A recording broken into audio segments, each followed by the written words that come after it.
ગેરકાયદેસર દબાણો તોડી નાખો, ડિમોલિશન કરી દો. વરાછાની સમસ્યાઓને સોલ્વ કરવા મેયર કમિશનર મેદાનમાં ઉતર્યા. લાલધૂમ થઈને અધિકારીઓને ખખડાવ્યા. સુરતના સૌથી વધુ ટ્રાફિકગ્રસ્ત વરાછા રોડ પર વર્ષોથી ચાલી આવતા ગેરકાયદે દબાણો અને અનિયમિત પાર્કિંગની સમસ્યા આખરે ઉકેલવા તરફ વળી છે.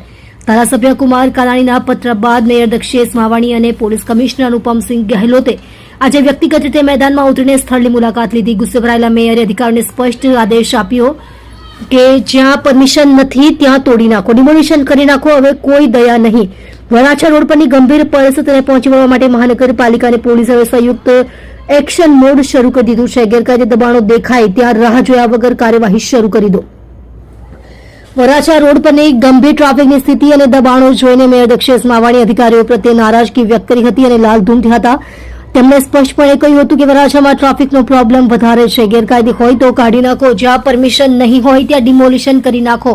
હું ચોખ્ખી જ વાત કરું છું, આ તોડી નાખો. મેયરે જણાવ્યું હતું કે જ્યાં પણ ગેરકાયદે દબાણો દેખાય ત્યાં કોઈ પણ વિલંબ વગર કાર્યવાહી થવી જોઈએ. ટ્રાફિકની નડતર બાંધકામ છે તેને તોડી નાખો, આખું ડિમોલિશન કરી દો.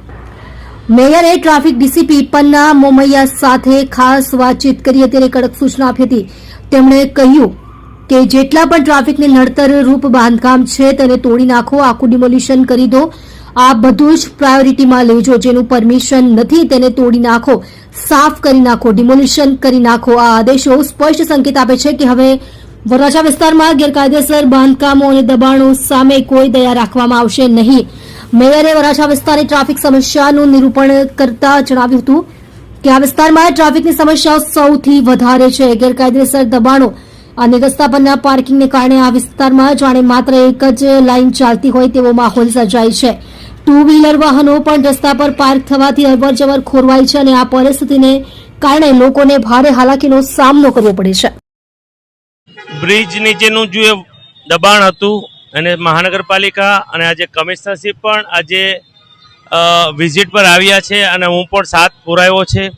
કાયમી આનું નિરાકરણ કરવા અમે જઈ રહ્યા છે. સુરત મહાનગરપાલિકા અને સુરત પોલીસના સંયુક્ત ઉપક્રમે આ દબાણ ફરી નહીં થાય તેની નિગરાની પણ રખાશે. આવનાર સમયમાં કોઈ ન્યુસન્સગીરી બ્રિજ નીચે નહીં કરે તે માટે આજે વિઝિટ કરી છે. અને આવનાર સમયમાં બ્રિજની નીચે સુરત મહાનગરપાલિકાનું તંત્ર અને સુરત પોલીસ અવારનવાર એની નિગરાની પણ રાખશે. એટલે આપણે દબાણ બ્રિજ નીચેનું કાયમી દબાણ આપણે અત્યારે કાયમ માટે આ દબાણ ન થાય તેની કાળજીના ભાગરૂપે આજે મેં કમિશનરે વિઝિટ કરી છે અને તમામ રોડ પર આજે સાથે ચાલીને અને જ્યાં જ્યાં ઇન્સ્ટ્રક્શન આપવાની હતી ત્યાં અમે આપી છે.